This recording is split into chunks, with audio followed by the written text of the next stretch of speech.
Y con el secretario de la Presidencia de la República, Alejandro Sánchez, que ya está en la mesa de Café La Diaria para empezar la entrevista.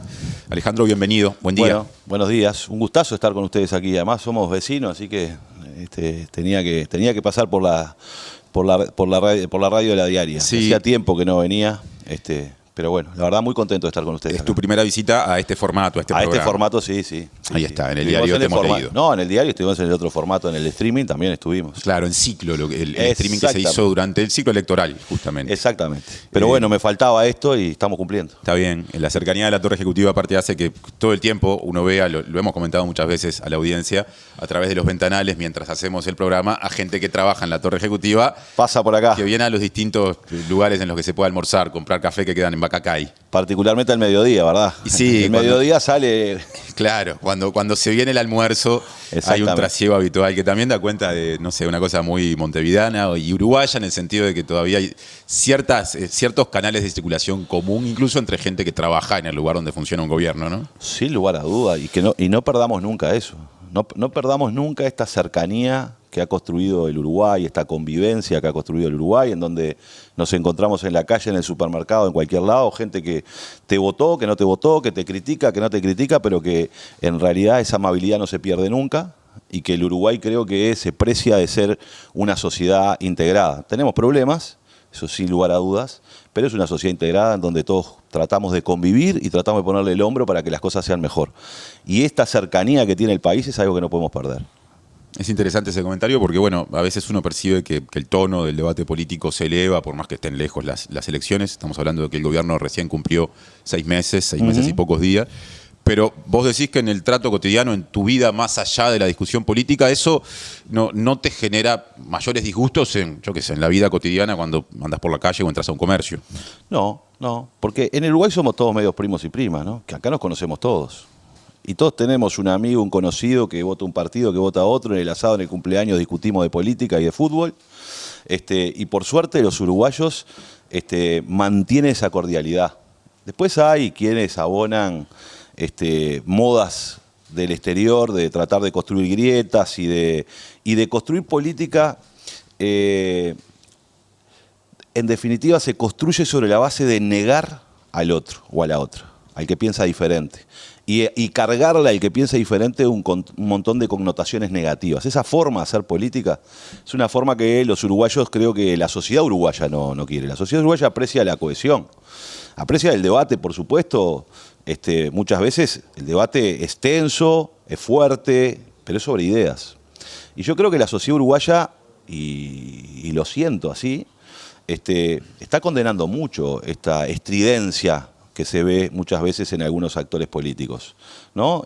Podrán tener nichos muy pequeños, ¿no? Que los aplauden, y los zurdos y los fachos y las focas y los no sé qué, pero en realidad la sociedad uruguaya es otra cosa y está bueno que los políticos que terminan cayendo en esas trampas de los algoritmos de Twitter salgan un poco más a la calle a recorrer y hablar con la gente y darse cuenta que los uruguayos tienen distintas visiones, distintas ideologías, pero lo que quieren es convivir y no eliminar al otro, sino tratar de construir un camino común con el otro. Y yo creo que esa es la base de la política, esa es la base de la democracia y eso es lo que tenemos que defender. Algo de todos modos esperable era que la llegada al Parlamento del proyecto de ley de presupuesto generara justamente un debate más intenso, porque es mucho lo que está allí en juego, porque es una norma o potencial norma fundamental para cualquier gobierno. Y me pregunto, desde Presidencia de la República y vos en particular como secretario de la Presidencia, ¿qué primera evaluación hacés de lo que ya son casi 20 días de proyecto de ley en el Parlamento y, si querés, por lo menos 2 semanas de trabajo ya muy intenso en la comisión respectiva que lo está analizando a nivel de la Cámara de Representantes?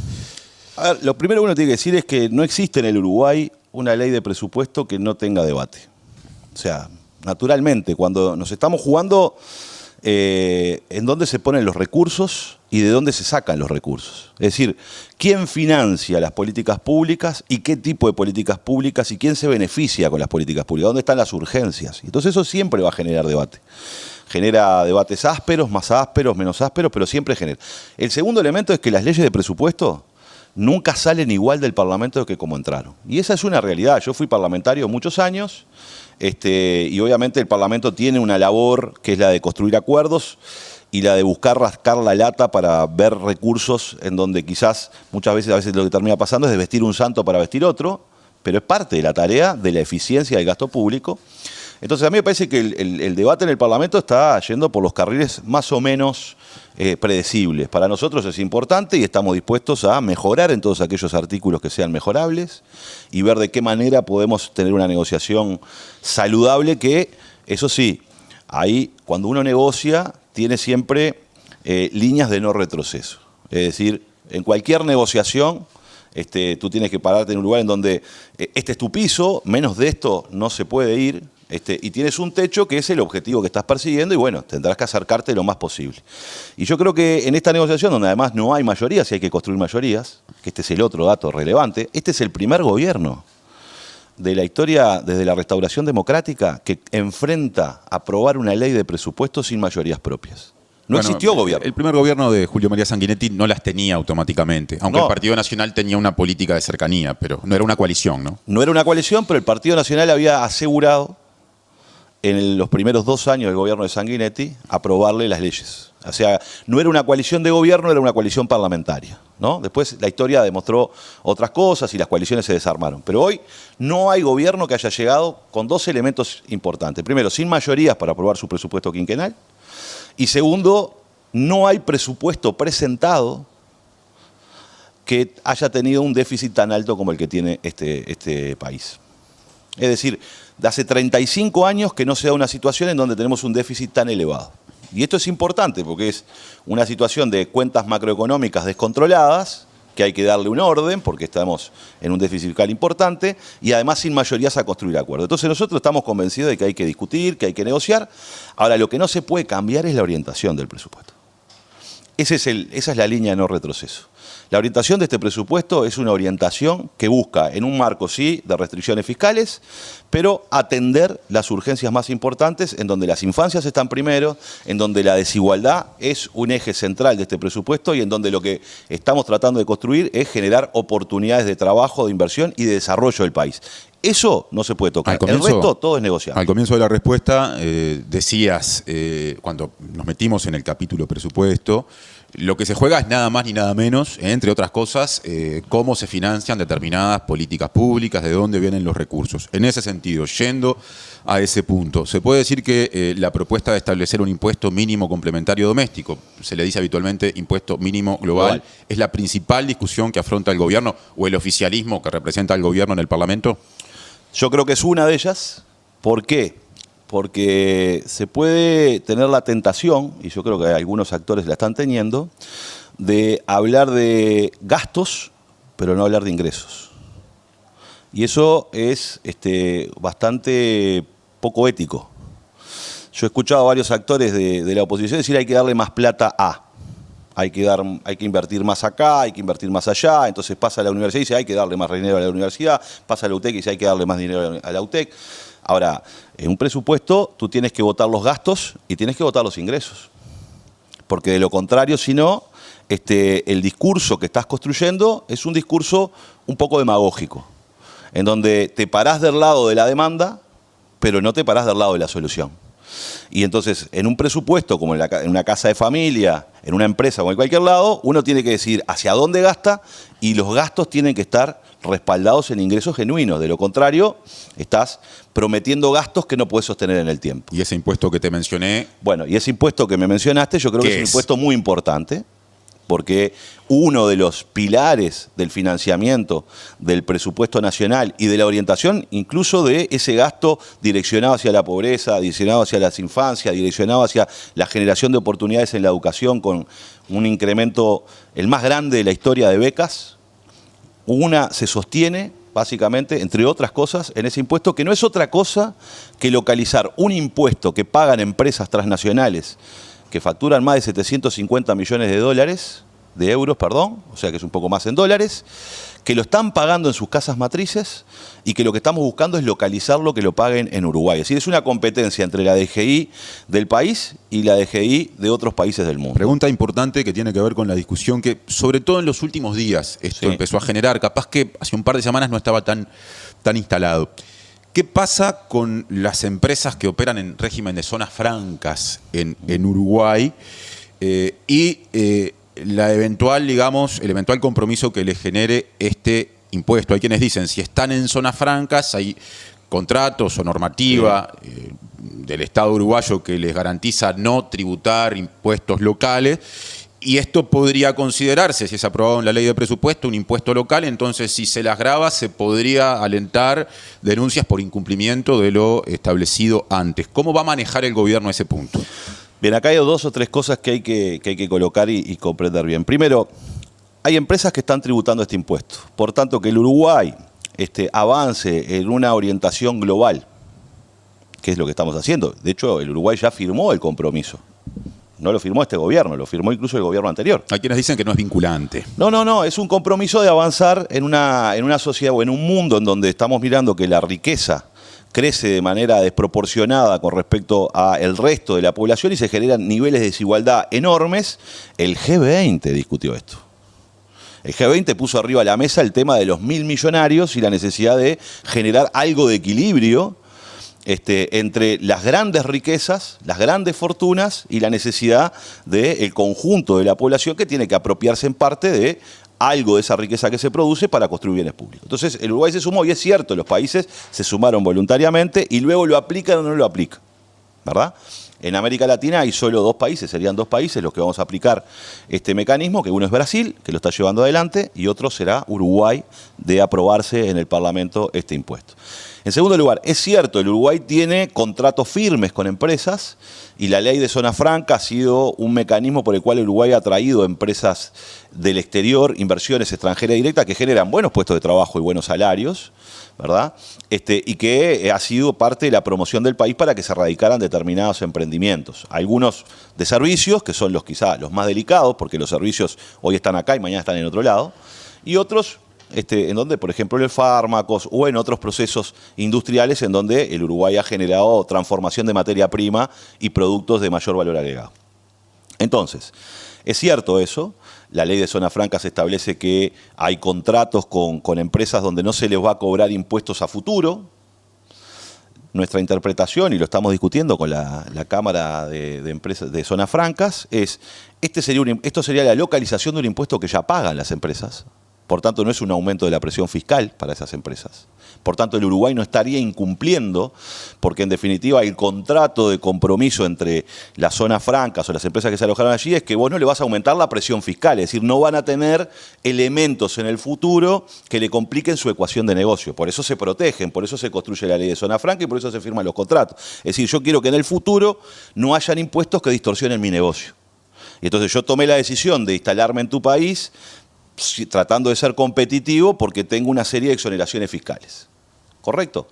Ahora, si tú estás pagando el impuesto en el exterior, me parece que es razonable que un país, y en este marco de discusiones globales, diga, es bueno que radiques ese impuesto en este país. Si ya lo estás pagando, no hay un aumento de la presión fiscal hacia ti, y tú estás haciendo un uso de las infraestructuras de este país, de la transformación de la materia prima de este país, de los recursos naturales de este país, y creo que es un interés también de muchas empresas decir, bueno, en la medida en que yo tribute acá y no tributo en mi casa matriz, y eso no significa un aumento de la presión fiscal en mi ecuación de negocios, y bueno, prefiero financiar el presupuesto uruguayo, que seguramente luego eso se va a invertir en educación, en ciencia, y voy a poder tener trabajadores más calificados, en infraestructura y voy a poder sacar mejor mi producción, es decir, en una serie de bienes públicos que las mismas empresas van a poder utilizar para mejorar sus negocios. Esa discusión que tiene que ver con cómo se interpreta este eventual cambio normativo, porque está sujeto a que lo apruebe el Parlamento. Por supuesto. Es un proyecto de ley de momento. Parte, hay que convencer acá. Ahí está, pero esa discusión que involucra actores privados que operan en zona franca,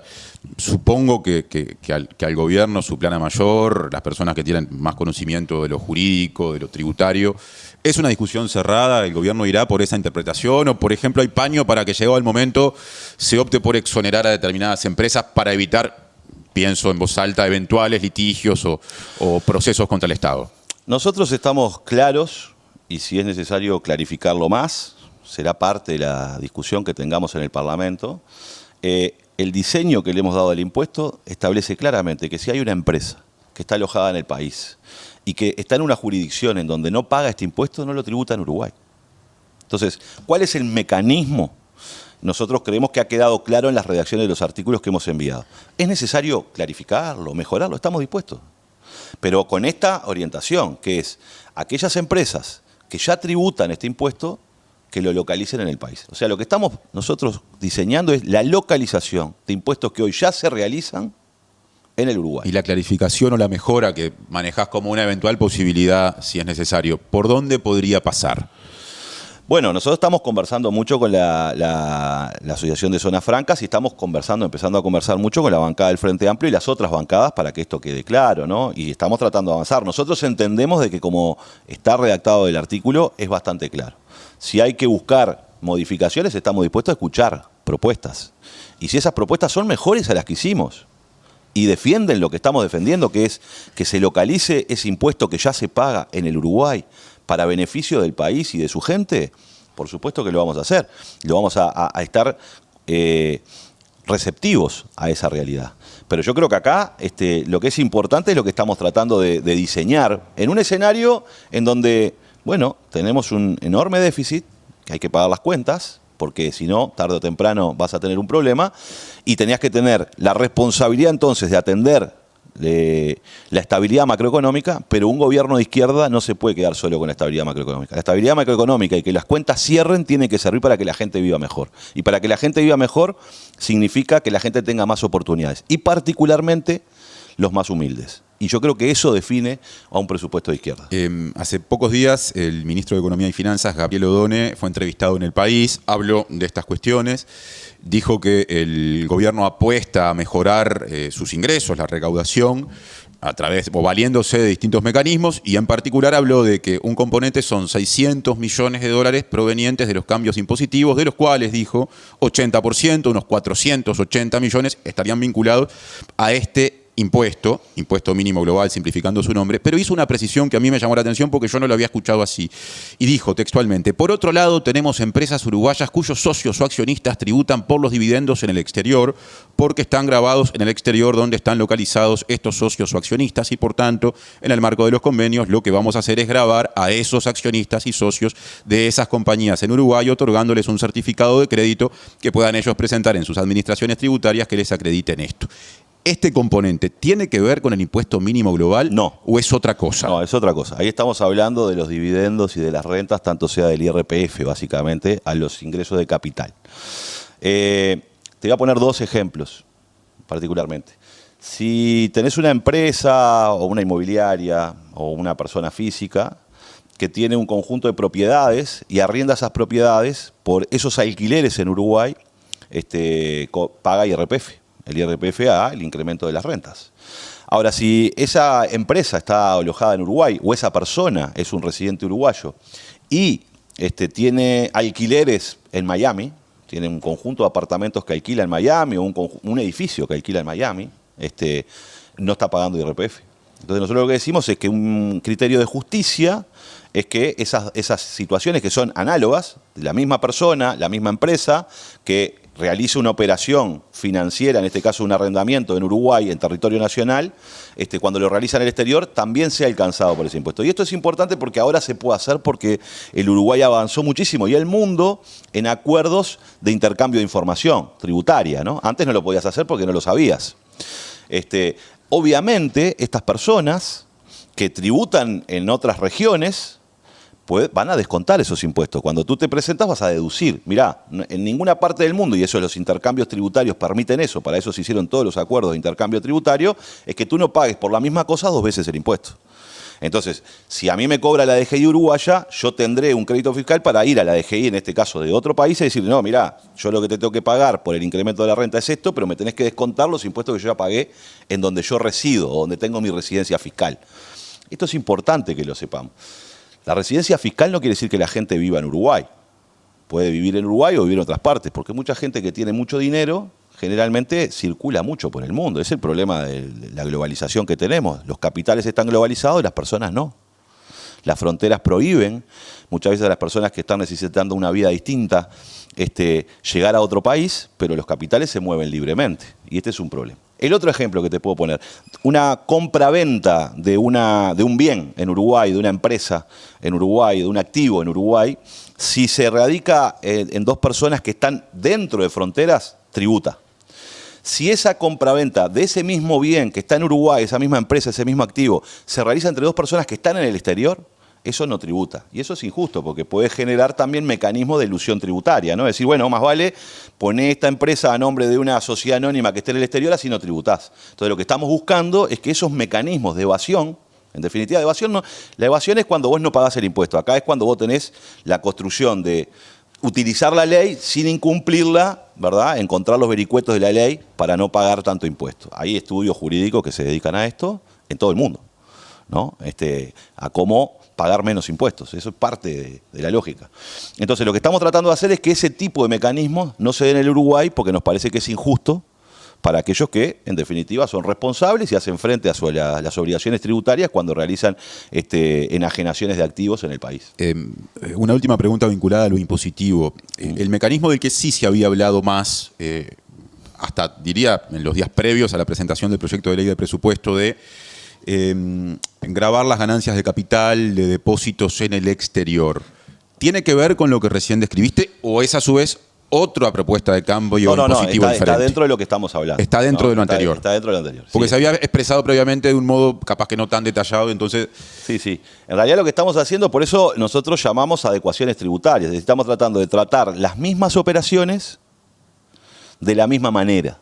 Que el tratamiento tributario de esas operaciones sea igual independientemente en qué jurisdicción se realizaron, y a hoy con la información que existe es posible hacerlo. Por eso decimos que son adecuaciones tributarias, son impuestos de operaciones que estaban grabadas por la DGI y algunas no estaban grabadas porque no teníamos ni la tecnología ni la capacidad para hacerlo. Hoy sí la tenemos porque el Uruguay tiene intercambio de información, porque el Uruguay tiene mayor tecnología, porque el mundo en general está avanzando hacia allí, y nosotros nos estamos adecuando a las tendencias globales que van en este sentido, ¿no? Y yo creo que eso es importante, porque hay una demanda en las sociedades mundiales con respecto a la desigualdad. Hay un mal humor con las democracias, porque se siente que hay algunas personas que no son tocadas por lo que nos corresponde a la mayoría. Y eso genera mucha indignación en el mundo y es parte de los conflictos que tienen las sociedades actuales, modernas. Cuando vemos la indignación, cuando vemos las discusiones con respecto a los outsiders, todo lo que se genera o se está generando y estamos viendo en el mundo, donde muchas veces las ultraderechas han interpretado mucho mejor ese descontento, ese mal humor, que siente de alguna manera un tratamiento desigual entre los ultra privilegiados, que son los más ricos del mundo, y el resto de los mortales. Y entonces el mundo se está avanzando hacia esto y creo que es un avance de carácter progresista, tratando de generar mayor justicia tributaria. ¿Para qué? Para financiar los bienes públicos que generan cohesión en la sociedad. Ahora, más allá o mientras el gobierno defiende el proyecto de ley de presupuesto y algunos de sus contenidos con esos conceptos, en la discusión que se da en el Parlamento, surgen de actores que reclaman atender distintas necesidades, algunas críticas. Por ejemplo, ayer concurrió a la comisión la delegación de la Universidad de la República y después de 7 horas de comparecencia, Héctor Cancela, el rector, dijo textualmente: la UDELAR ve con preocupación que el mensaje presupuestal que el Poder Ejecutivo envía no recoge los principales puntos que la universidad está planteando. Había pedido la UDELAR un incremento de 52% con respecto a lo que ya tiene y se le concedió sin contar salarios 1,8%, y si se agregan los salarios puede llegar a aproximadamente el 3%. Cancela enumeró que habrá carencias de becas, de atención de salud mental, de mantenimiento edilicio, que no hay recursos para descentralización, para dedicación total en términos incrementales. Aclaro, también habló de los salarios sumergidos que hay particularmente en la UDELAR en comparación con otras ramas de la educación pública.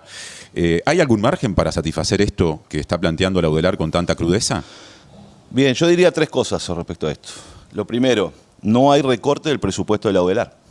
Y eso es importante decirlo, ¿no? Es cierto, la UDELAR ha demandado una serie de recursos porque necesitamos, porque la matrícula ha crecido, porque los desafíos del país en inversión en ciencia y tecnología y formación de nuestros recursos humanos del futuro es clave, porque la descentralización es algo que ha financiado los presupuestos progresistas. La expansión de la universidad fue financiada por los presupuestos progresistas. El crecimiento del presupuesto de la educación en este país fue financiado por los gobiernos progresistas, no por los gobiernos de coalición. Y si comparamos los mensajes presupuestales, yo invito a todo el mundo a ir a recorrer el mensaje presupuestal del último presupuesto quinquenal, la Universidad de la República tuvo incremento 0 en el primer año y en el segundo año 0 en el periodo anterior. En este año es cierto, no tiene todo lo que pide, pero tiene incremento presupuestal. Por tanto, no hay recorte. Eso es lo primero que hay que decir. Ahora, después tenemos la discusión con respecto a si lo que estamos asignando es suficiente para hacer frente a las necesidades que existen. No es suficiente. No lo es.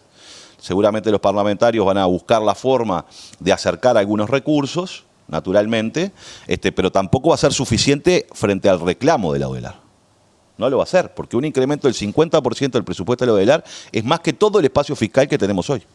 O sea, hoy tenemos un espacio fiscal de 240 millones de dólares que se dividen en que el año próximo va a haber un incremento de 140 millones de dólares, que el 40% de esos 140 millones de dólares van a ir a la pobreza infantil, y lo que reclama la ODELAR, que es justo lo que reclama la ODELAR, es mucho más que esos 140. Entonces, evidentemente, lo que está sucediendo es que no estamos pudiendo hacer frente a todo lo que necesitamos.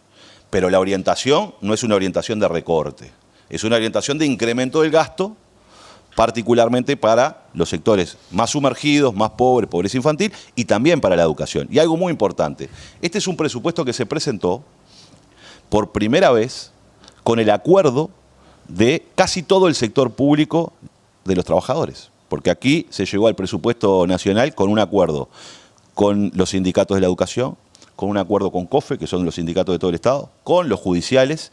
Nunca se había llegado a un acuerdo de esa naturaleza. Bueno, en realidad no hubo acuerdo en la primera instancia en el Consejo Superior de Salarios Públicos y se pasó a una segunda etapa de negociación por ramas, ¿no? Sí, pero hubo acuerdo con todos. Todos firmaron un convenio salarial a 2 años que garantiza que nadie pierde salario y que los salarios más sumergidos crecen más que el resto, ¿no? Y eso es importante, porque eso es lo que terminó pasando.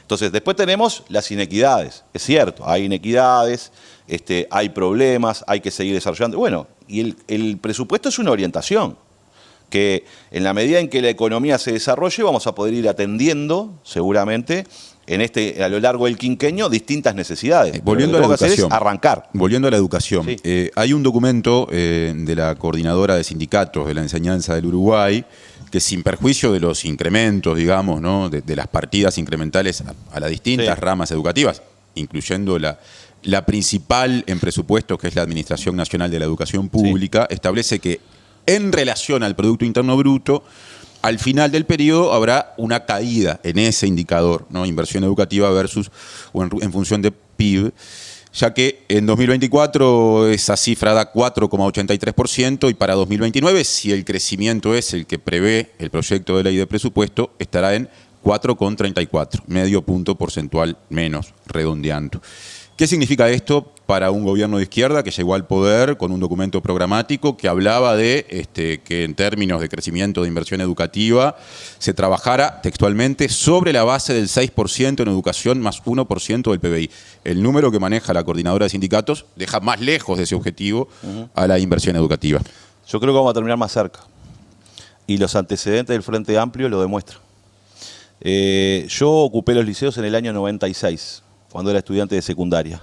Reclamábamos en contra de una reforma educativa que era de alguna manera represora con respecto a los gremios estudiantiles, que no nos dejaba participar a los estudiantes. Hicimos un conflicto muy grande con ocupaciones de liceos, reclamando presupuesto para la educación, y luego seguimos reclamando presupuesto. Y en aquel momento reclamamos la posibilidad de que el Uruguay llegara al 4,5 del PBI de inversión, porque lo que dicen los organismos internacionales es que cuando uno mira a los países desarrollados, quienes invierten más en educación, en ciencia y en tecnología, son los que más se desarrollan. ¿Estamos de acuerdo? Y el Frente Amplio llegó al primer gobierno del Frente Amplio, y la primera discusión que tuvo en el presupuesto, que incluso casi significó la renuncia de Danilo Astori, era si se cumplía con el compromiso del 4,5. Y lo que pasó en el primer gobierno del Frente Amplio es que se llegó al compromiso del 4,5 en el quinquenio. Y ahora, en este gobierno, ¿por qué decís que va a crecer? Para que voy, sigo. Y luego tuvimos el debate de cómo aumentábamos ese porcentaje y llegamos al 5,2. No llegamos al 6%, el Uruguay nunca llegó, pero fue el incremento presupuestal más grande de la historia en la educación, bajo los gobiernos frente amplistas, y lo que terminó generándose en esos gobiernos es que rendición de cuentas tras rendición de cuentas se fue priorizando el presupuesto educativo, y eso generó un incremento de los salarios docentes histórico en el país. Y volviendo a este momento. Bueno, y ahora voy a este momento. Y nosotros estamos presentando un presupuesto, naturalmente, que genera un conjunto de incrementos presupuestales que va a ir mejorándose seguramente rendición de cuentas hasta rendición de cuentas en la medida en que la economía del país crezca. O sea que vos discrepás con esa proyección que hace la coordinadora de No, sindicatos. porque yo creo que es estática. He visto otras proyecciones donde no incluyen los salarios docentes. No en el caso de la coordinadora de sindicatos, ¿no? Por ejemplo, hay algunos senadores que han dado una proyección también de una gráfica en donde no se incluye el salario docente. ¿Cómo no se va a incluir el salario docente en el gasto educativo cuando es intensivo en recursos humanos? Es como la salud, la educación es intensivo en recursos ¿Qué humanos. senadores presentaron ese documento? Andan circulando por redes. ¿Pero del oficialismo o de la oposición? No, de la oposición, que dicen, que se hacen eco de esta situación de decir, bueno, acá hay una caída de la inversión educativa y hay un recorte. Se olvidaron incorporar el acuerdo salarial. Y cuando hablaste de la coordinadora dijiste que es una proyección que le reconoces que incorpora salarios, pero que es estática. ¿Qué quiere decir eso? Y porque no reconoce que en Uruguay, y cuando gobernó el Frente Amplio, hay una sensibilidad que nos lleva siempre, y nos ha llevado siempre, a que generar las condiciones de crecimiento económico, de desarrollo y de ingresos para generar los espacios fiscales para invertir en lo que hay que invertir. Y en educación, el compromiso del Frente Amplio es hacer el esfuerzo para llegar al 6%, y ese compromiso va a estar, y está demostrado por la historia. No ha habido rendición de cuentas en gobierno frente amplista que no haya tenido una consideración especial para con la educación pública, incrementando los recursos en la educación pública. Por tanto, esa no va a ser distinto en este gobierno, y por tanto tenemos 4 rendiciones de cuentas más en el futuro para mejorar. ¿Y por qué no los se escribió en el recursos. proyecto de ley de presupuesto eso? No se puede escribir en el proyecto de ley de presupuesto porque cuando vos tenías proyectado que ibas a tener un déficit de 2.8% y terminás teniendo 4.2, que son 1.000 millones de dólares más, vos tenés un problema que no tenés recursos para asistir todas tus necesidades. Y entonces lo que está haciendo el Frente Amplio y lo que está haciendo este gobierno es, en este escenario actual, en donde venimos de 10 años donde la tasa de crecimiento ha sido del 1% y tenemos que tratar de llegar a un salto de crecimiento y generar las condiciones para aumentar la producción, trabajo, salario, atender la emergencia social, también tenemos que generar que la economía se desarrolle y eso genere los recursos suficientes para poder asistir a las áreas que tenemos que asistir, que son estratégicas para el futuro. Entonces, el reclamo de la UDELAR, por supuesto que es justo, como es el reclamo de la UTEC, como es el reclamo del INAU, como es el reclamo de la ANEP, como es el reclamo de la gente que está reclamando tener acceso a la vivienda, como es el reclamo de las personas que nos dicen, miren la situación de los asentamientos, y uno tiene que tratar de priorizar dentro de los recursos que tiene, sabiendo que son escasos, una orientación clara hacia dónde ir, con un compromiso de ir mejorando las condiciones de las políticas y mejorando y de los resultados y de los recursos que se ponen. Porque no solo se trata de poner plata, sino se trata de poner recursos. Te pongo un ejemplo, en educación. Nosotros colocamos el bono que adelantamos, el bono escolar, para los útiles escolares, que nos propusimos hacerlo todos los febreros para que en el Uruguay todos los niños que empiezan las clases tengan la oportunidad de empezar con útiles nuevos, porque cuando todos pensamos en la educación, nos acordamos del primer día de clase. Ese primer día de clase tenemos útiles escolares nuevos. El olor a lo nuevo. Hay una cantidad enorme de gurises que no lo tienen. Así como hay una cantidad enorme de gurises que van con hambre a las escuelas y por eso estamos duplicando las oportunidades con comedores en la educación media. Y eso me parece que es clave y tiene que ver con una sensibilidad muy fuerte. Lo estamos haciendo, pero además hay que poner políticas, porque nosotros, ¿qué generamos? Que ese bono, porque la deserción educativa en secundaria, que es donde tenemos un problema muy serio en el Uruguay, después de las vacaciones de julio tenemos un problema porque no vuelven los chiquilines a clase. Entonces pusimos el bono, pusimos plata, ¿verdad? Pusimos recursos, pero pusimos política, porque salimos con todas las maestras comunitarias a buscar esos chiquilines. Y trajimos la mitad de esos chiquilines. Entonces no solo es poner recursos, sino es mejorar lo que hacemos también. Y buscar eficiencias, porque yo creo que esto es importante. La igualdad y en los recursos de un presupuesto, por supuesto son una seña de identidad de la izquierda, pero la izquierda no puede entregar la bandera de la eficiencia. Porque ser eficiente es que con los recursos que pone la sociedad y que le cuesta mucho poner a la sociedad, generar mucho más bienes públicos. Entonces, yo no renuncio a la palabra de la eficiencia. Y con un presupuesto de 10.000 millones de dólares, como es el presupuesto de la línea de base que tiene el Estado uruguayo, tenemos que ser más eficientes. ¿Y qué pasa con la seguridad? No me quiero olvidar de ese tema ahora vamos, antes de pasar a otros. No, ahora vamos. Pero permitime esto. El presupuesto público, los gastos del Estado, ascienden a 10.000 millones de dólares. Cuando uno mira lo que pasó con ese gasto público, el responsable del incremento del gasto público en este país se llama Frente Amplio. Es decir, es el que puso recursos en las áreas importantes. Nosotros tenemos que generar que ese gasto cada vez sea más eficiente y la bandera de eficiencia no se la podemos entregar a nadie. No solo se trata de poner más plata, sino de hacer más cosas con la plata que ponemos. Una También hay pregunta que poner más plata. puntual de y en seguridad pasa lo mismo. Bueno, pero quiero ir a un número que está en la Dale. discusión ahora, ¿no? Esta Vamos. cuestión de los 2.000 cargos vinculados a distintos aspectos que hacen a la seguridad, porque no son personas que trabajan exactamente o que trabajarían exactamente en lo mismo. Ayer el ex ministro del Interior, Nicolás Martinelli, dirigente del Partido Nacional, senador suplente, cuestionó lo que anunció horas antes cuando fue a la Comisión de Presupuestos y Hacienda el ministro actual, Carlos Negro, porque dice Martinelli que, bueno, que en definitiva lo de los 2.000 cargos que en su momento entiende se comprometió el gobierno a crear no es así, ya que no se están mezclando lo que serían vacantes nuevas con vacantes de cargos que ya existen, cuando se sustituye a alguien que se jubila, por ejemplo, y entonces dice que el número de 2.000 que maneja el gobierno no está vinculado a nuevos cargos o vacantes nuevas y que por ende el gobierno no está cumpliendo su compromiso. En definitiva, ¿cuántos cargos nuevos se van a crear en materia de seguridad y, grosso modo, para qué funciones? Discusiones semánticas y no de la realidad de la gente. ¿Qué es lo que propuso el Frente Amplio? Frente a un escenario donde la principal preocupación de los uruguayos es la seguridad pública, propusimos 3 cosas. Que las cosas no se resuelven solo con la fuerza, sino que se resuelven con inteligencia y con incorporación de tecnología. Pero que también implicaba poner más recursos humanos a la hora de pensar el patrullaje. Un patrullaje más inteligente, más tecnificado y con más inteligencia para poder prevenir el delito y reprimir el delito cuando se comete. Y por eso en ese marco dijimos que había que poner 2.000 policías más a trabajar en las distintas políticas del Ministerio del Interior de patrullaje, ¿verdad? Eso es lo que dijimos. Eso luego entra en la discusión semántica si esos 2.000 policías más son 2.000 cargos nuevos, que antes no existían, o poner 2.000 policías en la calle implica utilizar vacantes que no estaban llenas, que no existían esos policías. Están en el presupuesto, pero es una ficción. Eliminar aquella política del gobierno anterior de la eliminación sistemática de vacantes. Porque el gobierno anterior, ¿se acuerdan? No en el caso de la policía, pero en el caso general del Estado, eliminaba las vacantes per se. Te jubilaba, se eliminaba esa vacante. Esa plata no estaba. El presupuesto es un cuadradito, ¿no?, de recursos que están ahí. Lo que nosotros estamos haciendo es, hay 1.000 vacantes que existen, que no están llenas, donde no hay un policía ahí adentro, es un número en el presupuesto, en el planillado, las vamos a llenar y los vamos a poner a patrullar.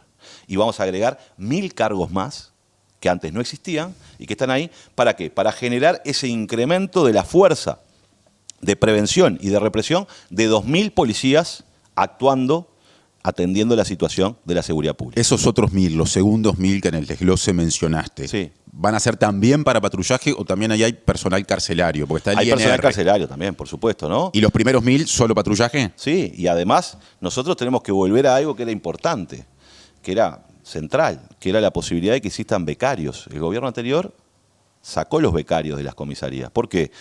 Y nosotros en este presupuesto estamos poniendo además una prima de incremento para lo que se llama prevento represiva para los policías operativos, es decir, los que están efectivamente combatiendo el delito en la calle, no los que están haciendo tareas administrativas. Y lo que estamos intentando hacer es que los policías que están en condiciones de tareas operativas estén operativos y algunas tareas que se llevan adelante administrativas puedan ser llevadas adelante incluso por becarios, que permite además no solo generar oportunidades laborales para los jóvenes, sino que también permite liberar recursos que hoy están destinados a tareas burocráticas a las tareas más importantes, que es la atención de la seguridad. La cuestión de los votos para aprobar cada pasaje, cada, digamos, temática en función del articulado del proyecto de ley de presupuesto es una cuestión central. En ese sentido, bueno, como se sabe, en una de las cámaras el oficialismo no tiene mayoría y cuando hace un par de semanas, capaz que menos, entrevistamos aquí al líder de Cabildo Abierto, que viene teniendo en algunas discusiones predisposición a colaborar con la confección de mayorías o el alcance de mayorías del oficialismo, Guido Manini Río fue el entrevistado. No solo dijo que no va a dejar al gobierno sin su presupuesto, sino que incluso puso arriba de la mesa cuáles son algunos aspectos que le parecen a Cabildo fundamentales, que uno entiende pueden ser aquellos que entren en la negociación si es que Cabildo Abierto está dispuesto a acompañar algún pasaje del presupuesto sin perjuicio de la aprobación en general, que dio a entender que era un hecho, que Cabildo Abierto lo iba a aprobar. Pero puntualmente, una de las cosas que planteó como prioridad, y eso va en el presupuesto, es que se amplíe lo destinado a salarios del personal subalterno de las Fuerzas Armadas, que a priori se prevén refuerzos de 150 millones para el segundo año de ejecución presupuestal, que es 2027, y eso ampliado se ejecute desde el primer año, 2026. 150 millones de pesos, Sí. de pesos subrayo, son unos 4 millones de dólares. Más o menos. ¿No? Redondeando. Sí. Lo que dice Manini es, tiene que ser más que eso y un año antes. Sí. Dos preguntas en una. ¿Eso es posible? ¿Y de dónde saldría? Bueno, cuando vos te sentás a negociar, evidentemente, como empezamos la entrevista, hay un techo y hay un piso. Y en ese techo y en ese piso uno tiene que negociar para que conciliar propuestas que son de otros, prioridades que son de otros. De lo contrario, es muy difícil. Si no, no hay negociación posible en donde yo digo, hace todo lo que yo te digo que tenés que hacer. Entonces, efectivamente, Cabildo ha planteado es un tema, que lo ha puesto arriba de la mesa, seguramente van a aparecer otros, y seguramente haya negociaciones en muchos artículos. Esto es hacer un presupuesto que va a dar mucho trabajo aprobarlo, y eso también tiene que ver con cómo ha sido cauteloso el Poder Ejecutivo, no solo responsable y cauteloso, sino audaz a la hora de proponer algunas soluciones, y será parte de lo que pongamos arriba de la mesa para negociar. Veremos si eso es posible, que nos están planteando, y si eso asegura qué cosa. Te voy a poner en hipótesis. Y capaz que se puede construir un acuerdo, no estoy adelantando nada. ¿Por qué no se puede construir un acuerdo en función de la demanda que está haciendo Cabildo Abierto, de que también Cabildo Abierto acompañe un incremento del presupuesto de la educación? Y busquemos los recursos para poder atender las dos necesidades. ¿Cómo sería eso? Y bueno, uno tiene que buscar recursos en el presupuesto nacional. Lo que el Parlamento tiene ahora es que redistribuir. El Poder Ejecutivo y el Ministerio de Economía y Finanzas llegaron con un marco de cuánto se puede invertir. Te decía recién, 10.000 millones de dólares.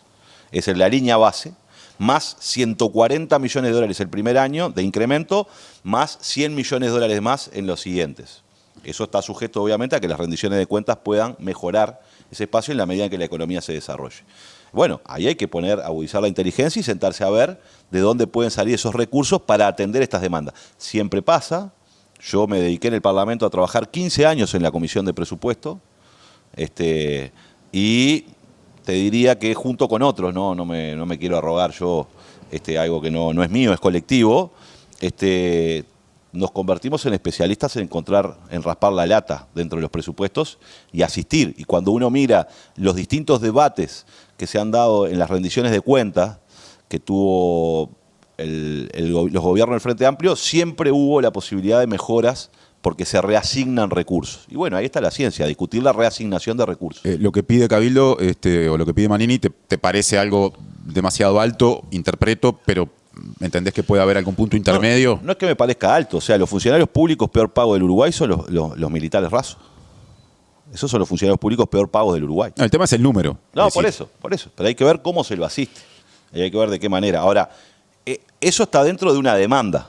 Hay que sentarse en una mesa y empezar a ver cuáles son las distintas demandas y empezar a construir un acuerdo. ¿Lo estás hablando con él? ¿Estás en contacto con Manini por estos temas? No, algo he conversado en general, algo he conversado con algunos legisladores. Estoy empezando, yo tengo, junto con Economía, desde Presidencia, tenemos la responsabilidad de seguir el tema presupuesto y vamos a estar acompañando a los legisladores en la negociación y obviamente, seguramente, ya la semana próxima o la otra comenzarán una serie de conversaciones, tanto con la bancada del Frente Amplio como con las otras bancadas, la de Cabildo, la del Partido Nacional y la del Partido Colorado, la del Partido Independiente y la de Identidad Soberana. Yo no me voy a cercenar la posibilidad de tener entendimientos con todas las bancadas que los pueda tener.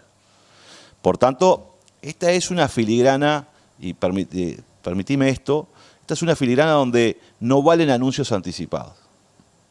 Para que las negociaciones prosperen, no se trata de secretismo, se trata de generar los espacios de confianza necesaria para poder discutir temas que son delicados, ¿verdad? Y que implican, surcir un acuerdo, porque este es un acuerdo de un presupuesto que tiene 700 y pico de artículos, que no se resuelve con un artículo 2, que no se resuelve con una votación en general, implica un trabajoso acuerdo y eso es sentarse a trabajar y gastar horas. Vale la pena, porque este presupuesto trae muy buenas noticias y oportunidades para todos los uruguayos, para los trabajadores, para las mujeres jefas de hogar, para los gurises que necesitan permanecer en el sistema educativo, con una ampliación histórica del sistema de becas en el Uruguay, como nunca antes se tuvo que generar oportunidades, y por esas cosas es que tenemos que pelear estos acuerdos. Ahora, hay incluso en la base Frente Amplista gente que pese a esa enumeración que haces, expresa disconformidad en un sentido amplio con algunos aspectos de la marcha del gobierno, pero también con lo que el presupuesto expresa en algunas áreas clave, históricamente sensibles para, no sé, el sentido común de izquierda, la educativa, de la que ya hablamos mucho.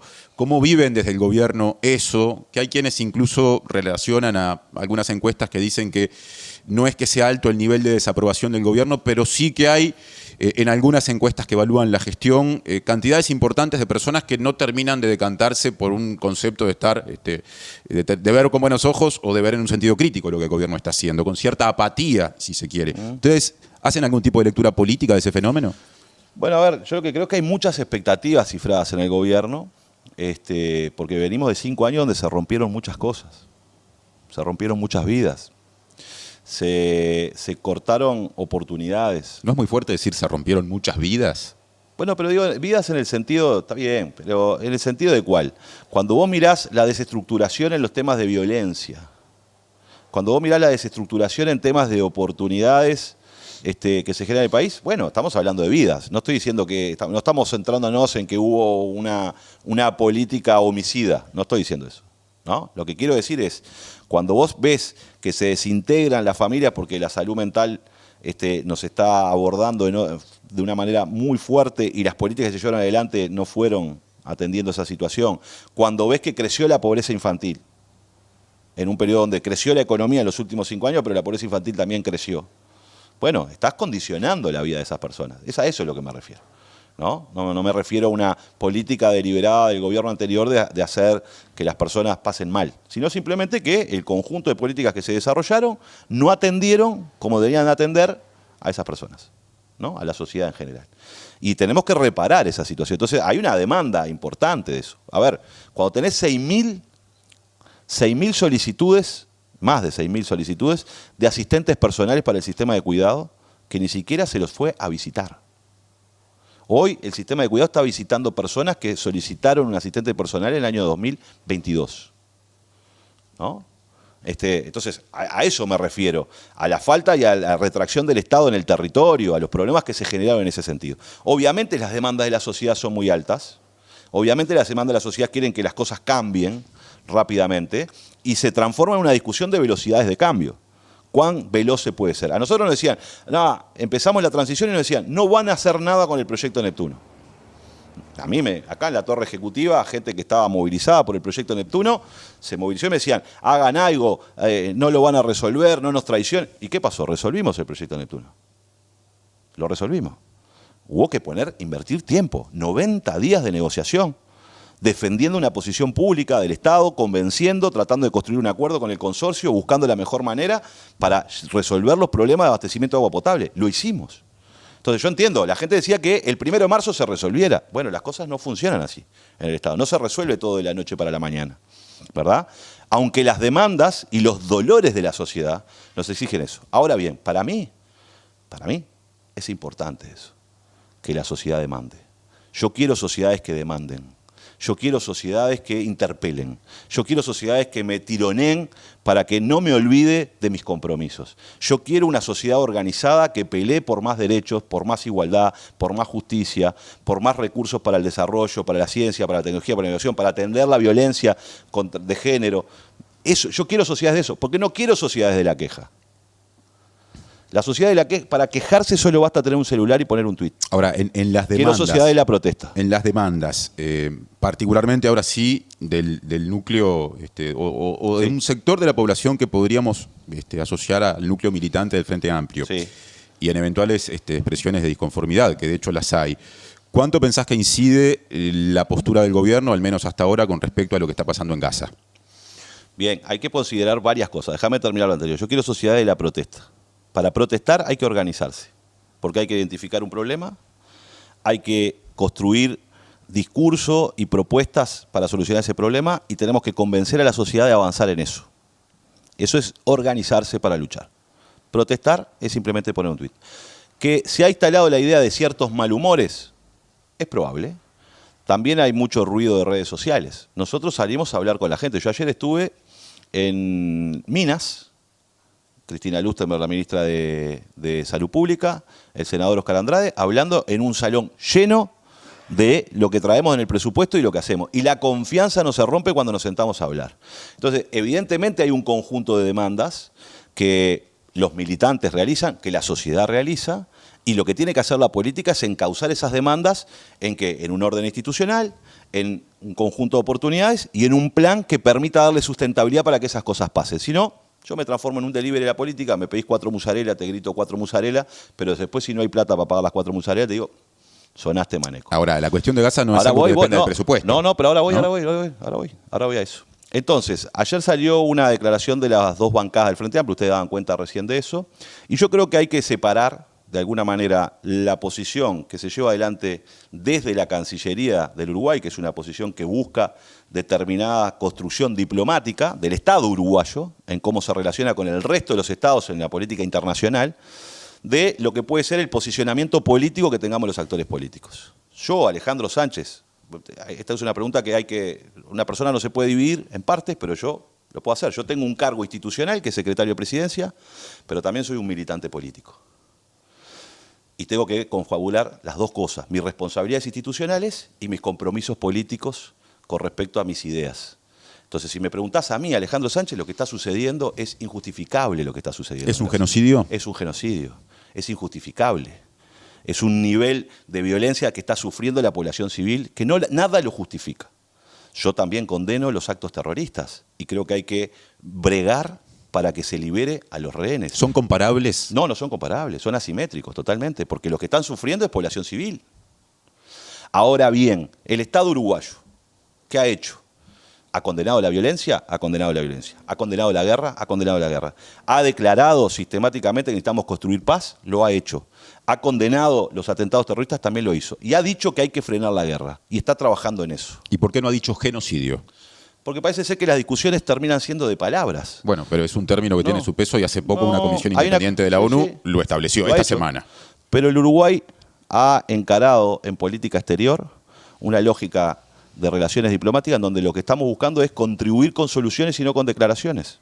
Y buscar de alguna manera el cese al fuego, que es lo más importante. Pero las y ese soluciones es el no centro... son más probables cuando vos en una declaración decís a texto expreso, ¿está pasando esto? El Uruguay ha condenado lo que sucede. Lo ha hecho. No ha usado el término de que hablamos. Y ha bregado porque se termine la guerra.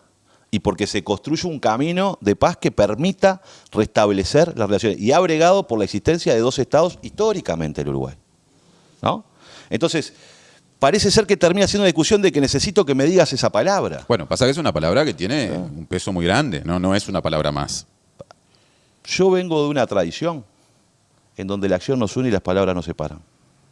Prefiero las acciones a las palabras. Y yo creo que el Uruguay, el país y el gobierno se ha parado en los foros internacionales y cuando ha tenido que levantar la mano, ha levantado la mano de manera correcta. Y eso me parece que es una tranquilidad para todos los que han confiado en este gobierno. Políticamente, el Frente Amplio ha dado su expresión, las bancadas parlamentarias han dado expresión, los militantes nos hemos expresado, pero nosotros tenemos una responsabilidad de tratar de construir soluciones. Si nos quedamos en las discusiones de palabras, me parece que no contribuimos a los problemas. A resolución de los problemas. Digamos, me parece a mí que una de las cosas que sobrevuela la disconformidad que expresan algunos sectores del Frente Amplio con respecto a esta posición del gobierno está vinculada también a una idea de cierta capacidad de lobby de algunas organizaciones que representan no a toda la colectividad judía, pero sí a sectores muy presentes en nuestra sociedad, que tienen incluso un gran poder convocante de dirigencia política, de autoridades nacionales regular en el tiempo, continuo. ¿Pasa eso? Está lleno de lobbies el mundo. ¿Hay un nivel de presión importante que hace que el gobierno piense dos veces cada paso en este tema? No, ahí soy contundente y firme. El gobierno de Yamandu Orsi no es presionable. Y eso me parece que es importante. No es presionable. El presidente de la República, Yamandu Orsi, y el Consejo de Ministros que hoy tenemos, no nos dejamos presionar. Y yo creo que eso es un elemento de convicción, de realidad, y además creo que es de compromiso de lo que es alguien que se compromete con la ideas de izquierda. Es no dejarse presionar. Presiones existen en todos lados. Presiones existen en todas las relaciones que tenemos. Ustedes piensan que Estados Unidos no presiona, o que China no presiona, o que Rusia no presiona, o que la India, o que Brasil no presiona. Pero el Uruguay, el gobierno, lo que yo doy garantías, y las da las garantías Yamandu Orsi, que es un gobierno que no se deja presionar. ¿Puede esperarse alguna mención a este tema de Orsi la semana que viene en la Asamblea General de la ONU? Bueno, tendremos que esperar a la ONU y seguramente se va a referir a los temas, a los que están arriba de la mesa, se va a referir, sin lugar a dudas. ¿Está ya diagramado ese discurso? No me hagas espolear nada. Bueno, pero es una pregunta clave en este contexto, ¿no? Bueno, se develará cuando escuchemos el discurso de Yamandu en Naciones Unidas. Pero en esto quiero ser claro. El Uruguay tiene que trabajar en un concierto internacional complejo, en un concierto internacional hostil, en donde hay guerras en el mundo, donde hay masacres en el mundo, donde hay sufrimiento en el mundo, y lo que tiene que hacer el Uruguay, como ha sido, creo que yo, un compromiso con los derechos humanos, con la democracia y con la humanidad, es contribuir a que haya paz. Y para que haya paz hay que generar todo el esfuerzo posible. Somos un pequeño país, pero que tenemos una voz potente en el mundo por lo que somos. Contribuyamos a que haya paz. Y para que haya paz, generemos que haya diálogo. Y que haya diálogo y que se sienten las bases para que se termine con el sufrimiento de las personas. Porque hoy los que están sufriendo son personas, son civiles, es la población, niños, mujeres y hombres que están siendo corridos de sus hogares, que pierden sus oportunidades, que pierden sus vidas, y eso tenemos que pararlo. Y para eso no basta hacer declaraciones, hay que tener acciones. Y yo creo que el gobierno de Yamandu está llevando adelante un conjunto de acciones y de iniciativas, y así lo hemos hablado con las autoridades palestinas, en donde las autoridades palestinas han reconocido también al Uruguay su participación en determinados foros, cómo se ha comportado, y yo creo que ese es un camino que hay que hacer. Más acciones, menos palabras. Alejandro Sánchez, secretario de la Presidencia, gracias por esta visita a la mañana de La Diaria. Bueno, muchas gracias y que se repita. Hasta la próxima. ¿No? Vamos arriba.